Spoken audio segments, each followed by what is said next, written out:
Next on Worcester News Tonight, a train derailment causing headaches in Worcester and traffic throughout the day. Plus, the former USA gymnastics doctor who abused more than 150 female athletes learning his punishment today. Good evening and thank you for joining us. I'm Anna Botari. Former USA gymnastics doctor Larry Nassar learns his punishment Wednesday after he abused more than 150 female athletes. Nassar pled guilty to 10 counts of sexual assault. Tonight, we're hearing reaction from a local counselor and parents. Our Cam Jandro joins us now live with those details. Cam? Yeah, Anna, for the last week, impact statements were being read, and today a judge told Nassar she was signing his death warrant. Tonight, I caught up with a local counselor to get reaction, and she specializes in those impacted by sexual abuse. Larry Nassar addresses his victims moments before being sentenced to 40 to 175 years behind bars. Nassar was found guilty after more than 150 women said he sexually abused them. My confidence was shattered and my self-worth was crushed. What I'd hoped was a legitimate medical procedure was in fact a sexual assault. Here in central Massachusetts, Pathways for Change provides services for those impacted by sexual assault. Director of Counseling Heidi Sue LaBeouf says the organization was satisfied with Wednesday's sentencing. We're grateful to see that, and we're grateful to see so many people being able to have a voice and be able to speak their truth, especially after so many years of being silenced. Nassar was a sports physician for USA Gymnastics in Michigan State University and was already serving a 60-year sentence for child pornography. LaBeouf, who has been a counselor for over 20 years, says outcomes like Wednesday's help raise awareness about sexual violence. It's refreshing actually seeing a case get settled. I like to see the judge really being able to hold somebody accountable and get the breadth and the width of how detrimental sexual violence is. Parents in the area with children in gymnastics say it's important to educate their kids about healthy boundaries between athletes and adults. I also, even when my daughter goes to see the doctor, I'm in the room with them. I do tell her that she owns her own body and not to allow anyone to touch her. My daughter's been involved in gymnastics for years, and one of our sort of rules was we never ever let her alone with any trainer, any coach, period. Now, initially, 88 victims were expected to speak, but throughout the course of the sentencing, the number nearly doubled. Nassar, now 54 years old, will spend the rest of his life in prison. Anna? Thanks, Cam. Claremont Academy. There was dozens gathered there tonight for a community input meeting about the development of a strategic plan for the Worcester Public Schools. Students, parents, and community members worked in focus groups to discuss ideas for the strategic plan, including the strengths and challenges in the Worcester community and how it reflects the Worcester Public Schools. The Worcester Public Schools have not had a strategic plan since 1992. Jennifer Davis-Carey is the executive director of the Worcester Education Collaborative and says 1992 predates the Every Child Succeeds Act and No Child Left Behind Act. Significant changes in the way education is delivered, the way teaching and learning are accomplished in the classroom, and the demographics of our city and of our student body. Davis-Carey says they hope to have a plan by the beginning of March and would look to implement the plan once the schools committee has adopted and approved it. Crews are working tonight to get a derailed train in Worcester back on its tracks. The effort continues at this hour off of Mountain Street. The derailed train causing quite the commotion Wednesday morning. A portion of the busy city neighborhood was blocked off for several hours. Our Chandler Walsh has the story. It was a warning bell lasting hours. A freight train derailed between Burncoat Street Crossing and West Mountain Street Wednesday morning. 3 locomotives and 6 boxcars slid off the tracks. Looks like one of the rails rolled over. The derailed Pan Am cars were carrying paper and remained upright. Worcester District Fire Chief Daniel O'Neill says it made responding easier.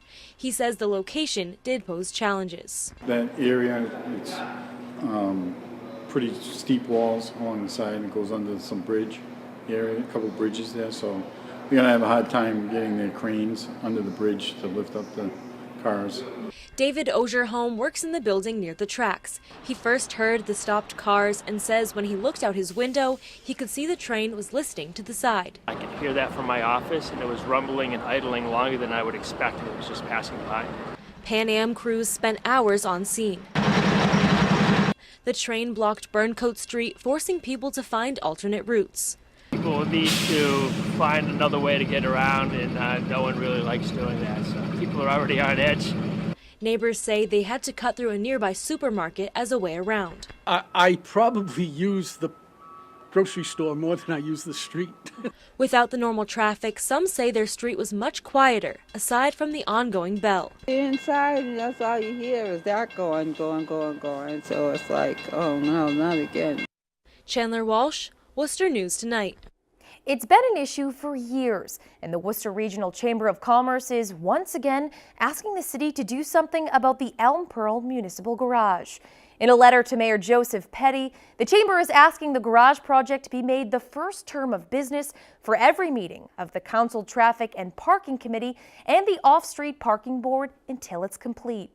The Chamber's Stuart Loosemore says many of their members continue to contact them about the condition of the structure.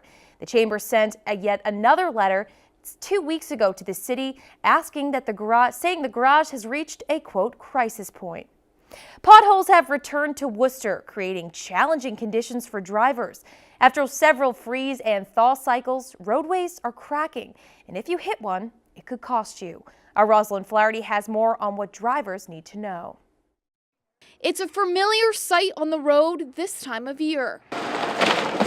Potholes. They are opening up everywhere, and if you hit one with your car, they can cost you. $350 for both the tires, 2 front tires. Nick Ellis knows all too well. He repaired his car after hitting a pothole 2 months ago. So many potholes actually around here. When you go on the highway on the Worcester too, and 290, I also see a lot of potholes there. Colonial Auto Collision in Worcester says how much damage a pothole can cause depends on how deep it is. Especially when it's raining out, the pothole is filled with water, and you cannot see how deep it is. And potholes might not only cause blown tires and bent rims. They can lead to more expensive problems with a vehicle's suspension. On average, I'd say about $1,500.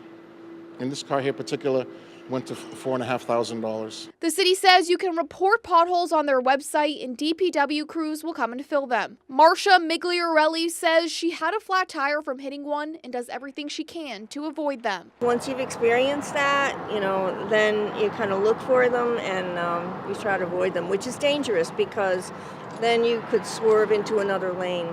Rosalind Flaherty, Worcester News Tonight. Reported flu cases are on the rise in central Massachusetts, and for people living in close quarters, this year's strain may be even more contagious. Our Brittany Schaefer spoke with a Worcester nursing home about what they're doing to keep their residents safe.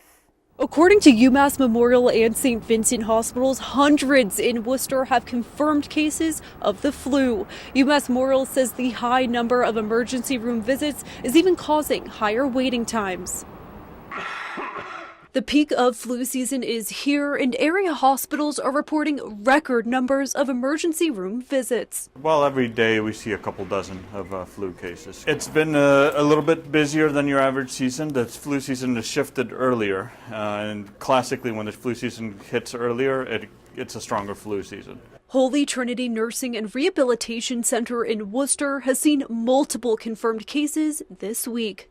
A few were our residents, and one was, a young, healthy staff member. They've all got the same strain. Our cases are pretty new. I'd say they've been ongoing for about 4 to 5 days right now, which is to be expected. Notices are up in the facility warning residents. St. Vincent Hospital Dr. Juan Vernon says people living in close proximity to each other, like nursing homes or college campuses, need to be vigilant. Well, that's the thing. It's also a super contagious disease, and so everybody has to be on their guard. Those that are not vaccinated have to wear masks. We're having our department heads do hand washing monitoring. They're all going around and randomly selecting people to make sure we're all practicing good hand hygiene. That's number one. Quarantine the unit where we find flu. Vernon says the flu can spread more quickly among elders. Their health in general tends to be a little more fragile. They get the same types of complications as other people do. They just get it a little more frequently and a little harder. Most of them already have a compromised immunity.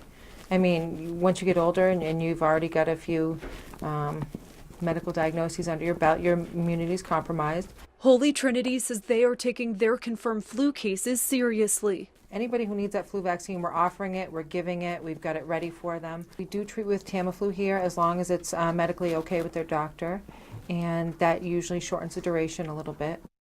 Now, doctors say the flu shot isn't protecting as well against the virus this year, but if you do get the flu shot, it will lessen the severity. In Worcester, Brittany Schaefer, Worcester News Tonight. Worcester has brought many new restaurants to the city. Tonight, they celebrate the latest one, Taste of the Mediterranean. The restaurant is located on Franklin Street in the former Telegram and Gazette building. Taste of the Mediterranean is a growing chain restaurant with locations throughout Canada and the U.S. The franchise owner says they chose Worcester because of its downtown location.